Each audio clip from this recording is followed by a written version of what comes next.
Okay, magandang araw sa lahat. Nunoy Dan TV po, yakap naman ang subscribe button dyan at para suportahan ang aking maliit na channel, munting channel ko sa YouTube. Okay, pag-uusapan natin itong si Basti, si Bastian Duterte, yung mayor ng Davao na saksakan ng yabang, manang-mana sa tatay niyang butalo.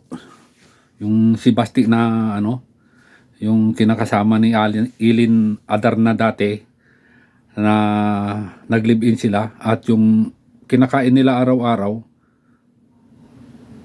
druga. Tapos i-blame niya si BBM na bangag samantalang siya itong bangag. Nung nakarang araw, yung kasagsagan ng gera, yung yung kapatid niyang si Sara Duterte na pwede silang madali lang mag-arkila ng eroplano para i-retrieve yung mga kababayan nating OFW sa Middle East na naipit sa giyera ng Iran, US, Israel. Madali lang daw kasi ginawa na nila yan dati sa COVID. Ba, ikukumpara mo yung COVID doon sa missiles? Sa missile na yung 5,000 pounds ang bigat. COVID yun sa hangin. Itong missiles. Yari, anong palagay mo sa missiles? Kung tamaan ng friendly fire yan at bumagsak, yung ilang daan yan, 299 o 300, almost 300 na OFW individual nakasakay doon sa eroplano. Tapos lahat. Nag-iisip ba yan si Sara Duterte? Tapos itong si Basti, nagpakita, yung mga DDS, nagpasalamat. Salamat, Mayor Basti, dahil nagpadala daw ng eroplano doon sa Middle East. Tinulungan ng China. Mayor ka ng Davao, tapos ganun ang lakas mo naman, ang lakas naman ng apog mo, ang lakas naman ng usog mo. Grabe kung makausog ka, na mauusog mo ba yung mga nandoon sa Middle East? Sino ang kausap mo doon sa Middle East na magpapadala ka ng ng eroplano para sakyan ng mga kwan? Ngayon, naka-picture doon si si Tudong. Nagpakabayani ka. Ginamit mo pa ang China na kunyari tumulong sa'yo para sunduin yung mga OFW. Putik na yan, Basti, oo.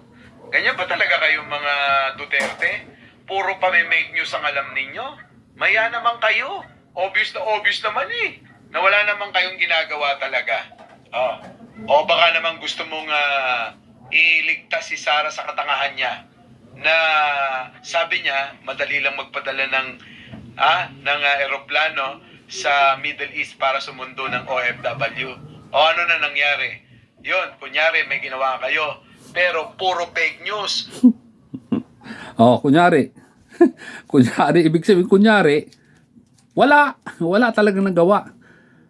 Nagpicture na may aeroplano daw doon, yung 747 na Philippine Airlines na katuwang daw ang China para sumundo doon. I-retrieve yung mga OFW nating naipit sa giyera doon sa Iran, sa Middle East. Si Basti daw ang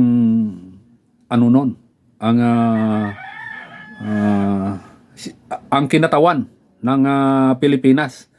Sino naman nagbigay sa iyo ito si Basti talagang saksakan ng kayabangan ng hambog na ito. Nakita mo ba yung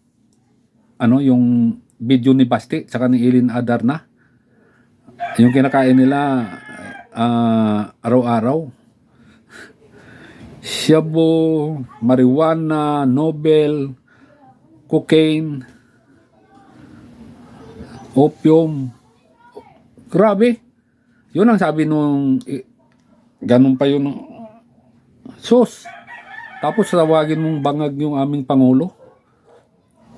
Asa na ngayon yung sinundo mong ni Basti na yung mga DDS na mga tanga dyan, yung napakabobo, saksakan ng bobo na walang kwan. Yung idol nila yung mga Duterte na nanguuto lang sa kanila. wala namang ginawa, walang napasimulan na proyekto.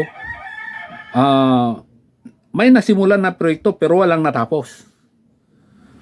Yung mga Duterte, naging kawatan. Talagang kawatan, si Digong kawatan yun. Naging number 1 na magnanakaw yun, 2017, nalathala sa buong mundo. Ayon sa OCCRP. Tapos sasabihin nito si Basti, yung anak ni Duterteng Butalo. Idol nyo, nakulong. Napaka-idol nyo, napakagaling nyo. Asa na ngayon yung idol nyo? Nakakulong, cartoon na. Tapos itong si Basti, ang galing mamiki ng fake news. Sinakay daw sa eroplano yung mga hanggang ngayon wala pang hindi pa nakabalik yung eroplano dito sa Pilipinas. At magpasalamat kay Basti Duterte. Lahat ng mga umuwi rito, nagpapasalamat kay Bongbong Marcos sa OWA, sa Department of Migrant Workers, DMW. Sa kanila nagpapasalamat, hindi kay Basti. So asa na yung ni Basti? Asa na yung sinasabi niyang eroplano? Nakabalik na ba? Walang nakabalik. Kasi wala naman talaga. Puro lang sila ngaw-ngaw. Yung mga pareho lang. Siyempre, saan magmamana yan? Saan tatay nilang Butalo? Abogado ka, tapos nakulong ka sa ICC. Kayabangan mo. Hurry up!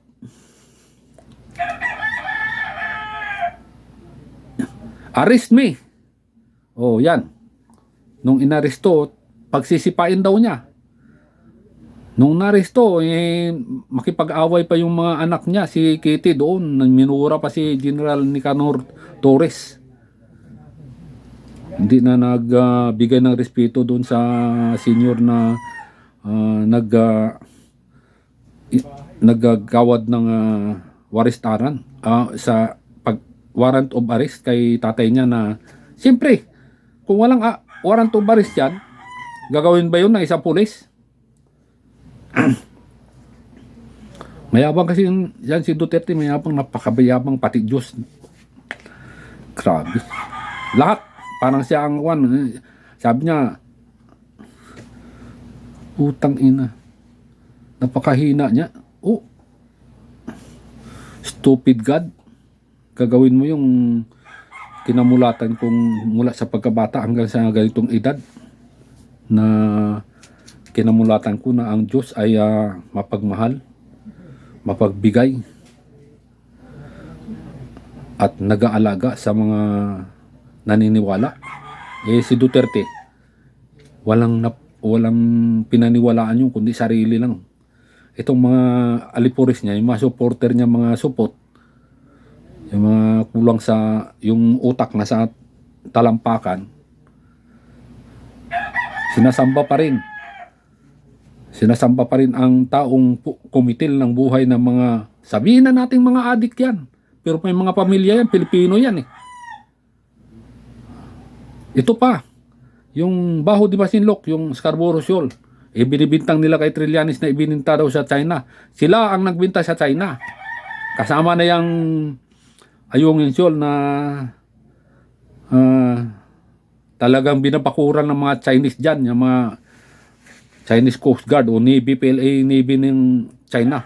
Gusto nilang ang layo ng lugar nila, nakarating dito sa pag-sakop ng Pilipinas. Ito namang si Marcolita, gunggong din, napakagunggong yan.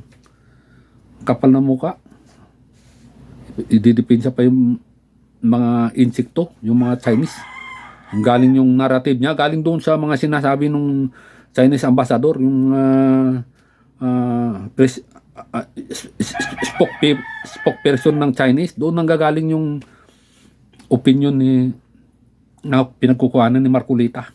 Dami niya ng tapos ngayon ito, na-pressure yung Comelec si Garcia, inabsuelto siya sa kanyang susi, yung kanyang sinungaling sa salin niya,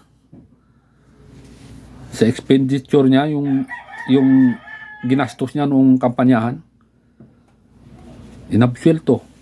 Talagang siyempre na-pressure siguro yung kahit na ako, kung nga ako dyan nakaupo sa Wala. Tabla ka sa akin. Wala tayong ano, pressure. Wala akong pakialam dyan sa sino mag-uutos sa akin, ako nakaupo. Okay? So, kayo mga DDS, mga talipandas kayo dito sa Pilipinas, puro kayo panggugulo sa gobyerno.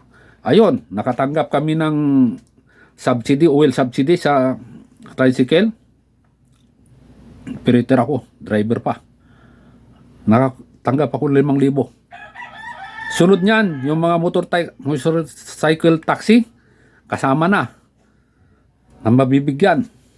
Yung mga food panda, Grab, lahat ng delivery na motor na gumagamit ng motor, mabibiyayaan din kayo. Ganun ang pag-alaga ng gobyerno sa mga Pilipino. Sa pagsirit ng pagtaas ng presyo ng langis, si Duterte dati, nakaabot ng 92 ang gas. Walang ibinigay.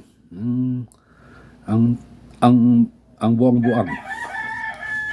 Nakakagalit lang, yung mga ganung klase. Tapos itong mga supporter niya ng mga butalo, dilis ang utak nasa talampakan. Walang gamit, kundi pero nauuna sa pila sa mga ayuda. Okay. Nunoy Dan TV po. Huwag kakalimutan, subscribe naman. Salamat po.